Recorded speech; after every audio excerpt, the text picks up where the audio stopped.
Welcome to our Fourth Universalist service video. My name is Ember Kelly. I'm the Director of Religious Education here at the Fourth Universalist Society, and thank you for joining us.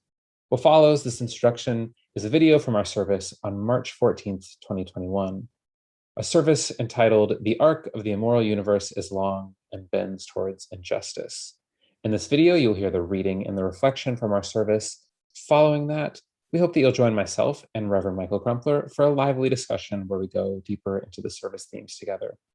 You're invited to check out our video and audio podcast each week on Sundays, posted on our website, Facebook, YouTube, Instagram, and your favorite podcast streaming sites.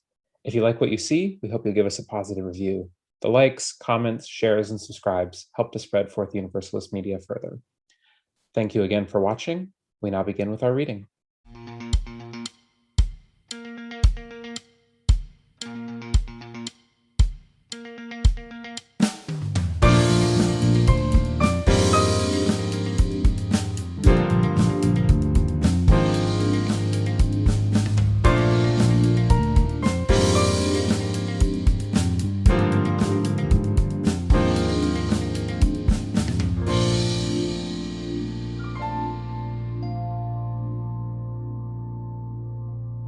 I'm Deb Roth, longtime member of Fourth U and your worship associate this morning.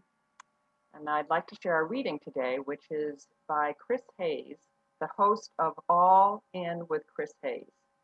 It's entitled, "The Idea That the Moral Universe Inherently Bends Towards Justice is Inspiring. It is also wrong."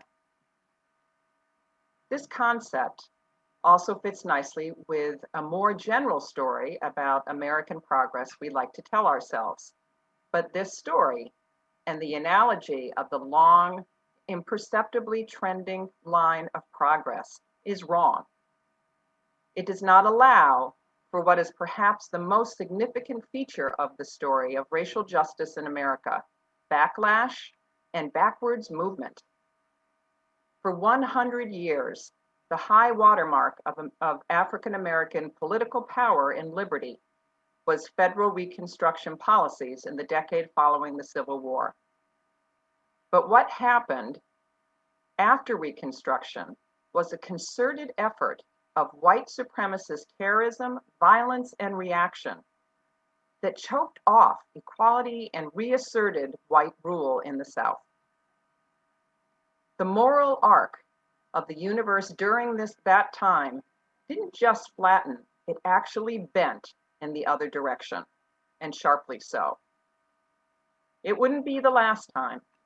As we survey the empirical measure of racial integration and racial equality in the past half century, one can make the argument that what followed King's death was a period of backlash and retrenchment, perhaps less violent than what came after Reconstruction, but that unmistakably erased many of the gains of the movement that King helped lead. All of this is the result of a political movement that existed since the country's founding, whose power waxes and wanes but endures, always endures. That is the movement to preserve American racial hierarchy and white supremacy. It has gone by different names at different times, but it has not ceased to alter the trajectory of American history. More apt, perhaps, than the metaphor of the moral arc is the idea that American life exists on a planet whose very gravity is white supremacy. It does not mean this obstacle can't be overcome, that we cannot build skyscrapers or launch ourselves into flight. But those are achievements. But those achievements are only brought to fruition through sustained effort, organizing, intention, and struggle. Nothing bends towards justice without us bending it. The arc of the immoral universe is long, but it bends towards injustice fell on my mind early last week as I was contemplating what in the world am I going to preach next Sunday. As my mind and my stomach were balled up in knots about the political milieu of the previous week, the failure of the $15 minimum wage, the anti-democratic attacks on voting rights in 43 states. I think I heard someone today count that there's been 250 pieces of legislation passed in just a couple weeks. The reduction in stimulus to households making less than $75,000 a year, the cliff-hanging boat tying up COVID relief, the rise in anti-Asian violence in America, the 500,000 benchmark of deaths to COVID-19, the realization that for every 10 whites who are vaccinated, only one Black and brown person is vaccinated. Amid all this, what must I preach to the people of Fourth Universalist Society in the city of New York? The problem with guest preaching, and I do a lot of it, is that because you don't really know the people, you have to make some basic assumptions. You sort of have to imagine what it is that the people you will preach to need to hear. You have to presume what folks know and what folks don't know. And in most cases, there's not a lot of time to really do research. The research required to reassure yourself that what you are saying is what is most needed. But if my presumptions are somewhere close to being correct, my guess is that as good progressives, the knots that are balled up in my stomach are the same as the knots that are balled up in yours. If I'm guessing correctly, you too don't know why on earth those who earn a minimum wage are forced to live below the poverty line. If my assumption is true, you too don't see how on earth the richest country in the history of the world has managed to lose 500,000 souls to COVID-19, the most per capita.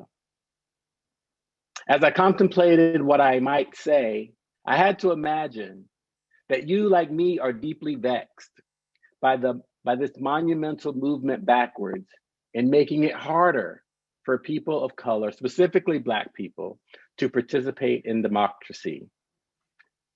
And if I am right about you sharing these intestinal knots, if you will, you, like me, are asking, where are we going? Are our lives getting better or are they getting worse? Is our country moving forward or backward? Are we moving towards freedom or back into bondage?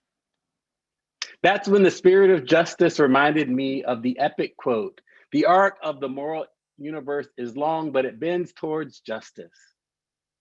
And then almost immediately, another spirit, perhaps the spirit of reality, hit refresh and said, yes, and the arc of the immoral universe is long too, and it bends toward injustice. And just like that, I had my sermon. It was on March 31st, 1968, that the Reverend Dr. Martin Luther King Jr. cast this vision in his sermon at the National Cathedral in Washington, D.C. It was called Remaining Awake Through a Great Revolution. Like most of you, I was quite familiar with the quote unattached to the sermon in which it was delivered. For if this were Fourth Unitarian instead of Fourth Universalist, I would not need to remind you that King is not the original source of the quote. But since this is Fourth Universalist, let me tell you, King is not the original source of the quote, but rather it was the Unitarian abolitionist minister Theodore Parker, who wore it first in his sermon in 1853.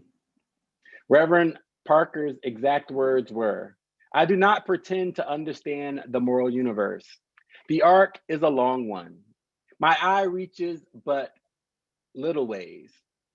I cannot calculate the curve and complete the figure, by experience of sight. I can divine it by conscious. And from what I see, I am sure it bends toward justice.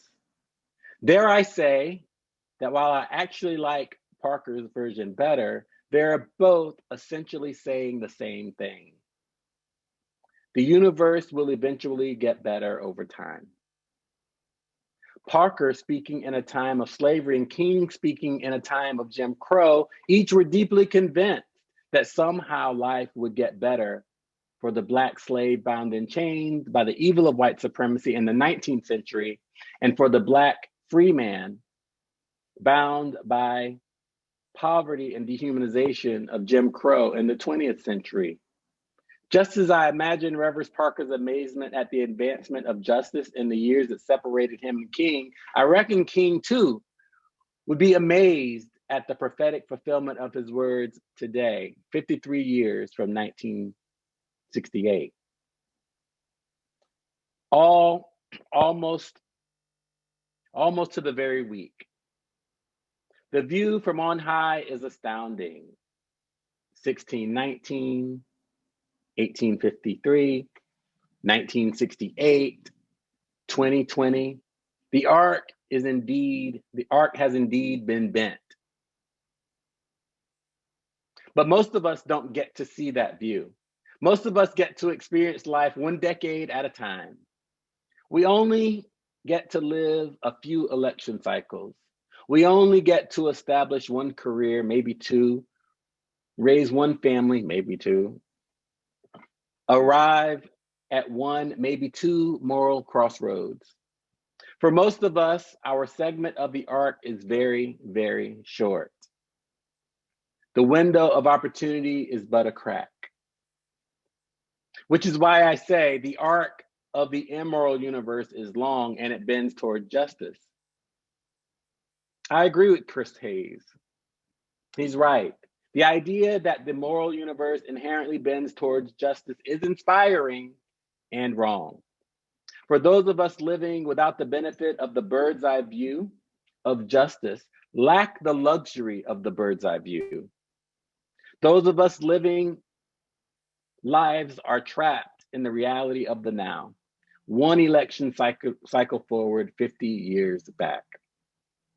Must be very, very careful before quoting King by way of Parker. I would argue that even King would caution us against hanging our faith on his aspirational anthem. His own words affirm this. In that same sermon on March 31st, 1968 at the National Cathedral in Washington, D.C., he dismisses the notion that justice will come eventually over a period of time, calling it a myth that we cannot afford to buy into, as he warns us of the myth of time. He says, it is the notion that only time can solve the problem of racial injustice. And there are those who often sincerely say to the Negro and his allies in the white community, why don't you slow up? Stop pushing things so fast. Only time can solve the problem. And if you will just be nice and patient and continue to pray, in 100 or 200 years, the problem will work itself out. There is an answer to that myth. It is that time is neutral. It can be used either constructively or destructively. And I am sorry to say this morning that I am absolutely convinced that the forces of ill will in our nation, the extreme rightists of our nation, the people on the wrong side, have used time much more effectively than the forces of goodwill. The beauty of that quote is that you don't know where the quote ended and my sermon began. It sounds so similar to where we are today. What King is saying is that the immoral forces of hard work are hard at work bending their arc. Immoral forces are hard at work suppressing the voting rights of young people, poor people, and communities of color. Immoral forces are hard at work preventing the police state from being held accountable. Immoral forces are hard at work engineering financial systems that keep people poor. Immoral forces are hard at work launching culture wars about Dr. Seuss and Mr. Potato Head that further tokenize communities of color and ostracize the trans community. Yes, the arc of the immoral universe is long and it bends toward injustice. And no, I'm not canceling King and Parker's divine aspiration. But what I'm saying is we can only appropriate his sacred words if we are employing his sovereign tactics. Let me say that again. We can only appropriate his sacred words if we are employing his sovereign tactics. The time to fight against voter suppression is today, because we are one election cycle away from being an authoritarian state. The time to fight for the Equality Act is now, in order to prevent one more Black trans woman from being killed because she can't find housing or employment or healthcare. The time to fight against poverty is now, because the relief we've seen this week is only temporary. The time is now to dismantle systems of white supremacy culture in our Unitarian Universalist congregations so that our faith communities might model the justice that we wish to see in the world. And yes, on this 1-year anniversary of Breonna Taylor's death, and as jurors are being selected in the George Floyd trial, the time to defund the police is now, in order to prevent the killings of another George Floyd or Breonna Taylor. Today is the time to call our senator and congressperson. Today is the day to phone bank for the Equality Act and HR 1 and the John Lewis Voting Rights Act. Today is the day to realign our budgets with movement. Today is the day to support organizations like Fair Fight, Black women leading the fight for equal access to the vote. Indeed, the arc of the moral universe is long, but it's up to us to bend it. Amen. Ashe. May it be so. Reverend Michael, it's really so exciting to get to sit down with you. I enjoyed both our preparation work, getting ready for the Time for All Ages, but I think I was really looking forward to, as I listened to your message today, getting to sit down and record this with you today. So thank you for being here. It's great to be here. This is exciting. I don't think I've done this after a sermon before, so I'm just peachy right now.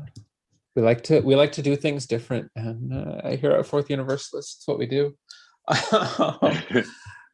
So I found it really interesting that this was the theme for the week, given that earlier this week I was in a study group. We were talking about fascism, white supremacy in the U.S., how we counter that, and the takeaway from one of the readings that we're doing was that the revolution, the change, it doesn't like people like to think that it's just like these systems will fall. They're bad systems. They're gonna fail, but that this revolution doesn't make itself, that we have to be engaged in it. And so it was really wonderful when the message coincided so well with this other study that I was already doing this week. Yes, no, I'm so glad to hear you say that. And I think that those are important conversations. And it is so important to link up what we hear in the various spaces that we navigate. And yes, I agree 100%. I think that our political education around movement is very, very, light, if you will. We hear things, I think, we all know someone who is doing this over here and that over there, but there is a struggle to connect the things. And personal freedom, I think, has a lot to do with it. The immediate needs that we all have, which white supremacy has created, has added to. I mean, any human being is going to have some level of responsibility that preoccupies our time from day to day. But I think that what oppression, white supremacy, culture kind of adds to that in one sense is this sense of overwhelmed and this attachment to the things that the revolution is working against. Right. I mean, would you even say that people are kind of a little afraid of revolution because it might of that radical change? Maybe not revolution in a literal gun sense. I would like to clarify that for our viewers. But this change maybe scares them a little bit. It does. It does. I think enough of us, not a lot of us, but enough of us have benefited from, neoliberalism, capitalism. I was thinking as I was building the sermon, I was like, well, I mean, yeah, I actually am more, prosperous than my mother was and than her mother was.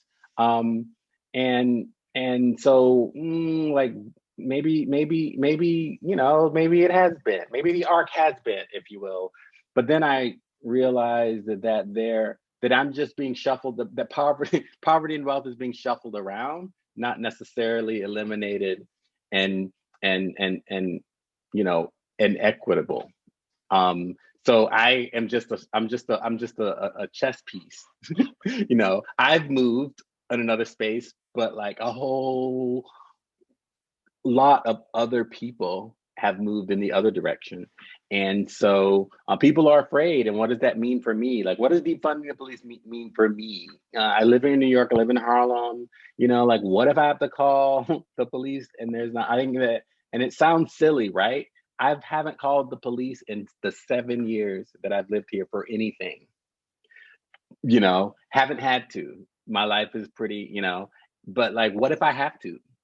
So therefore, like, let's maintain this entire structure of bigotry and patriarchy and misogyny and all the things, so that I might be safe one day when I'm in danger, not realizing that I'm in danger every day. Right. Well, as you were talking about the shuffling, it actually headed my brain in a whole different direction. I was thinking about when someone finally really explained gentrification in a way that like finally just like cracked my brain wide open, and I was like, oh. But this idea that cities will be like, oh, we solved our homelessness problem, but what they really did was they just kind of pushed it out of the city where everybody can't see it. Yeah, exactly. And not we even out of the solved city the where we poverty. can't see it, but just on a different block, so that the one that most people are walking on is not on that block, but it's over here on that block or underneath that bridge or underneath or in. But if you really talk to the people that are actually doing the work to eliminate homelessness, they know that it's still here. It's just not in our eyesight. Right. We like to just move the problems away and not always actually. Oh yeah, if I can pretend that it's not happening, I mean, I get, I can just like a mask now becomes just a cover for my lack of shaving. It doesn't mean that I'm more groomed. It's just a shuffling of the problem. I will say I'm not looking forward to life without masks. I'm gonna have to start caring more about my appearance again. Oh, the whole thing of like, comfy clothes inside all winter and Snuggies and all the things that probably we've all been moving around as like zombies then. Right. Well, I suppose if we're thinking about COVID, it honestly seems like a really great illustration of your point that, I think that COVID really shook people as far as that they thought like we're the best country, like we can handle this. But like as somebody who had issues in the American healthcare system, when I told friends while I was living abroad, I'm like, guys, the American healthcare system's got some big inequalities that are going to very much play into the hands of the pandemic. Oh, and yeah. People didn't believe it, but so like, like it's the being in it versus this bird's eye that you're talking about. Like some people knew this was going to happen, whereas other people are like, yeah, our healthcare system's fine. We can deal with a pandemic. We're a rich country. Oh yeah. Like we, and at the same time, wealth does not eliminate possibility of calamity. In a lot of ways, it exacerbates it. And, sometimes, because not everybody has the money, not everybody has access to the wealth. The wealth is there, which is the sad part about it. It's not that we didn't have the resources to handle this better. It's that we didn't have the morality to handle it better. So going back to the title of the sermon, it's like, immorality, like, the arc of the immoral universe, like, and it's not about wealth. It's not that being wealthy is bad. Being wealthy is actually good, but you have to have the morality to match it. In that same sermon, King talks about Lazarus and the rich man in the Bible, and it wasn't like, it wasn't that the rich man was wrong, because the rich man was addressing Abraham, who materially was much richer than the rich man whom Abraham was talking to. For those of you who don't know, I'm speaking of a New Testament. It's probably easier for you to find the King's Speech on March 31st, 1968 than for me to tell you the scriptures. Anyway, in King's point in that very sermon was that wealth linked with immorality is what's bad, not necessarily wealth in and of itself. And so we as the country are faced with how to use our resources. And this inability, this lack of willingness to actually weaponize our wealth to extinguish poverty and oppression and racism is immoral. And it's immoral not because we want, it's more immoral because we have the resources to do it. So Well, and you mentioned for me, it might have been a passing line for you in your writing, but for me, it really resonated because you mentioned that the immoral forces are very organized, and it brought me back to thinking about growing up in very right-wing, very evangelical, very fundamentalist Christianity circles, and how organized they were in this indoctrination that like everybody's out to get you and teach you evolution and that everything's wrong, and if you listen to them you're going to go to hell, and like it's a very active organizing against progress that is being made. Like it's not that people aren't sitting back and waiting. They want their way. I like you, I moved in those circles for years. Most of my 20s, actually. I was I'm a student of white evangelicalism. I graduated from a school that's very conservative, and from my undergrad. And you're right, very, very organized. And I think a lot of it has to do with their theology. I think that hell is a motivator for a lot of people. And, when you talk, their fear of all, they're taught to fear all the things that we, have adopted as justice. And for them, it's the inverse. So even the, and so, but that it doesn't mean that you have to have hell in order to be motivated towards justice. And knowledge obviously isn't the key, right? Because we know, a lot of people know, we're a very academic movement. Progressive liberalism is. I just think that it's about conviction, though, and it's really about urgency. I think that when folks really, really understand what's at stake, we get mobilized. But by then, oftentimes it's too late. Like right now, everybody is really, really angry about what is happening in the voting laws across the country. But yet we don't have the luxury of time anymore, because we spent so much time not being aware.